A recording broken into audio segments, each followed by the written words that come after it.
Hidden weapon. Si Lord lang po. Yun. My one and only, syempre. Siguro, I can play guitar and marunong din ako magluto. Ang pinaka-lucky charm ko po talaga dito sa competition na to is yung pagiging motivational ko sa sarili ko. Lahat ng mga problems and gusto ko i-pursue para sa sarili ko, ayun yung ginagawa kong stepping stone para mabuo yung confidence ko and mag-perform ng maganda sa stage. Siguro po, lucky charm ko is tao. Okay ba yun? Yung anak ko po, siya po yung lucky charm ko. Lucky charm? Siguro yung tattoos ko. Kasi every tattoo has meaning. And one of my favorite is yung name ng lolo't lola ko. So nandito siya. Kasi si lolo ko is wala na. And doon ko naman yung talent ko. Lahat kami actually, mga pinsan ko, sila papa, mga tito-tita ko. So hidden weapon ko yung mga tattoos ko. And yun. Ang hidden weapon ko is, syempre ngayon, mas nagkaroon na ako ng reason to strive harder.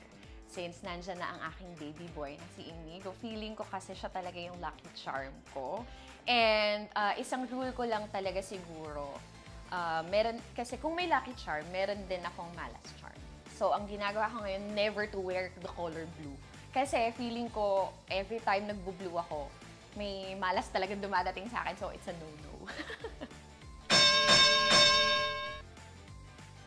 Special po sa akin bilang performer. I think yung nakaka-inspire po ako ng others pag nakakakita ako sa mall, pag nagbabasking ako na may mga natutuwa, may mga actually meron nga mga lola tas tatay nagsayaw sa harap ko. So ang ganda po ng moment na yun, unforgettable. So ayun, ang sarap po sa pakiramdam na nakaka-inspire din ako also na ayun, ma-inspire sila kumanta, mag-gitara.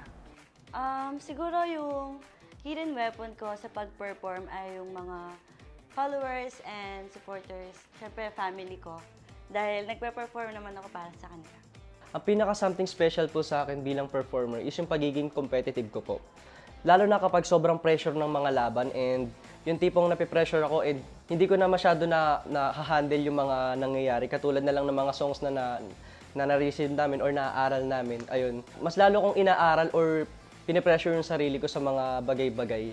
So, doon ako mas na-motivate na laban kung laban. Siguro po ang special po sa akin ay kumakanta po ako galing sa puso. Ayan, para madala ko yung tao sa bawat pagkanta ko, madama nila yun. Siguro ang special sa akin bilang performer is marunong akong bumasa ng crowd and enjoy lang. Hindi ako by the book na kailangan ganito, kailangan ganyan. Siyempre, hindi lang naman manonood or hindi lang naman sarili ko yung kailangan ko isipin, pati yung manonood. Kung nag-enjoy ba sila, na-entertain ko ba sila, and yun, basta mahal ko yung musika gaya ng pagmamahal din nila.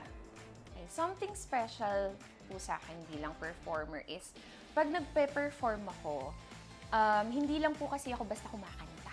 Dinadamdam ko, pinifeel ko yung lyrics, yung music, para kumbaga nakakapag-storytell ako every time na nagpe-perform.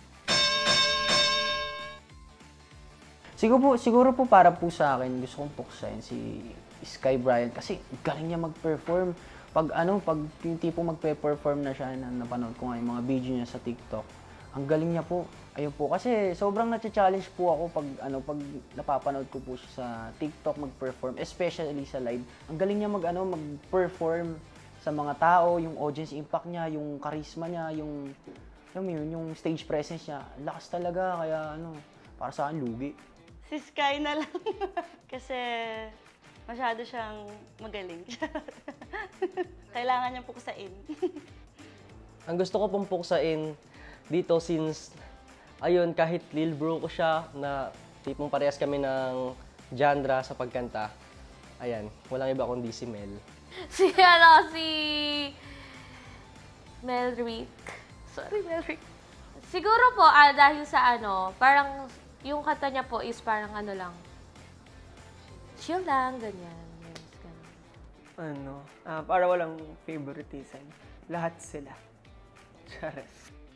Siguro, ang gusto kong mapuksa nitong sa mga aking mga Kobe the Okay Stars is si Maui. Nako, kasi alam nyo naman si Maui, very high talaga ang pitch ng boses niya and feeling ko siya talaga yung the one to beat this finals. Ayun, gusto ko po makasama si Silem. Bakit po? Kasi yun, sobrang intact ng vibes namin. Yung genre, yung pag tuwing kumakanta kami, nag-enjoy ako pag kasama ko siya kumanta. Yun, galing niya. Si Ate Brenda. Kasi feeling ko deserve niya. Since as a competitive po, mas gusto ko pong makasama sa semifinals si Ate Kate kasi yung naririnig ko or napapanood ko rin, yan, nanood ako ng last year sa Singgaling ngayon, grand finalist siya. And gusto kong ma-achieve yung mga ano niya, yung mga napagdaanan niya and gusto ko rin yun ma-overcome. Kaya si Ate Kate yung gusto kong makasama sa semifinals. Siguro po si Kate po. Kasi dahil bilang parang dati, dito na po siya sa nakapasok na po siya sa grand final dati. Kaya siya po yung naisip ko. Pasensya na guys. Pinaka-close ko kasi doon si Kate. Hindi, close ko lahat pala. Close ko lahat. Wag na lang pumili. Okay, so medyo mahirap po talaga itong question na to kasi nakapag-bond na kaming lahat during the time. Pero siguro po ang isang gusto kong makasama sa finals is si Sky Brian po. Kasi si Sky, nakita ko siyang mag-perform and sobrang unique talaga yung boses niya.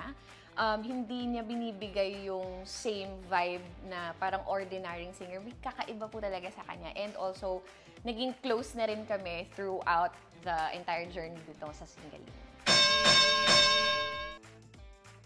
Yan, dinededicate ko po unang-una yan sa family ko po and syempre sa kay God, ayan, na nasa tingin ko, wala po ako dito ngayon kung dahil sa kanya. So, yun po. Same sa first question, sa mga friends, followers, and family ko. Sa kanila ko talaga dedicate yung performance ko. Dinededicate ko po itong performance ko ayun sa mga sumusuporta sa akin. And syempre sa mga basher ko rin, yung mga hindi gusto yung mga yung the way na pagkanta ko, ayun. Hayaan nyo mas gagalingan ko pa para sa inyo. Dinededicate ko po ang aking performance sa aking family at sa aking anak po.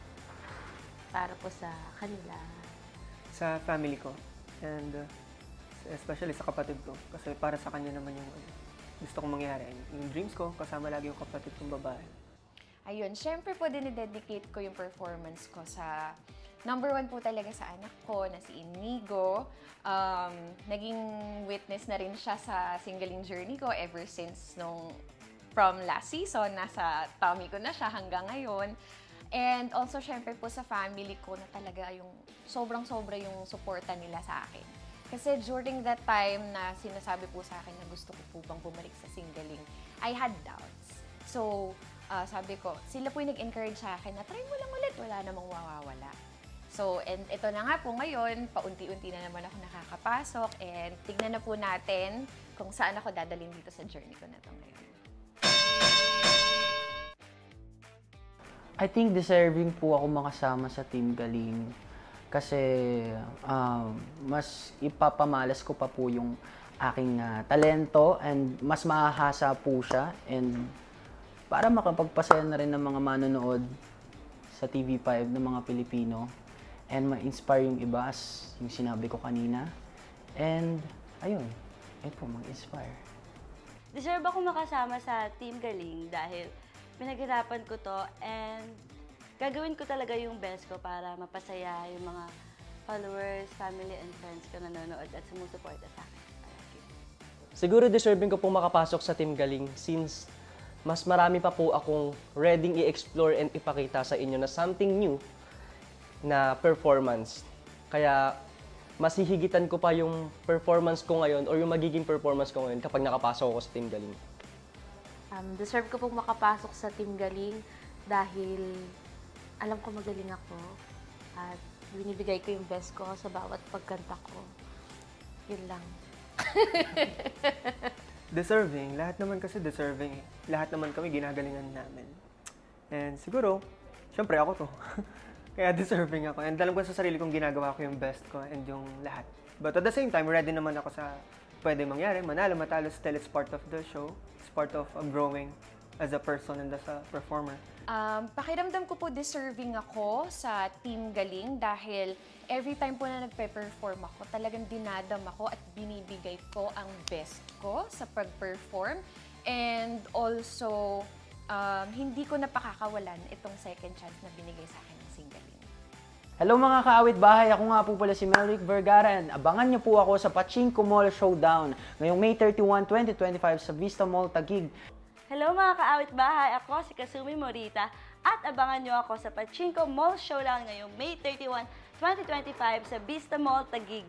Hello mga kaawit bahay, ako nga pala si Xylem Ken at abangan nyo ako sa Pachinko Mall Showdown ngayong May 31, 2025 sa Vista Mall Taguig. Hello mga kaawit bahay, ako po si Brenda Bordador at abangan niyo po ako sa Pachinko Mall Showdown ngayong darating na May 31, 2025 sa Vista Mall Taguig. Hello mga kaawit bahay, ako si Sky Bryant at sana po abangan niyo po ako sa darating na May 31 sa Vista Mall Taguig para sa aming Pachinko Mall Showdown. Hello mga kaawit bahay! Ako si Kate Gabriel at abangan nyo ako sa Pachinko Mall Showdown ngayong May 31, 2025 sa Vista Mall Taguig. Seeing you there! See you there! Seeing you there! See you there! See you there! See you there! At abangan nyo ako sa Pachinko Mall Showdown ngayong May 31, 2025 Vista Mall Taguig. See you there! Sorry. Siyempre po, may yelo. May 2025 nga pala. Sorry na po.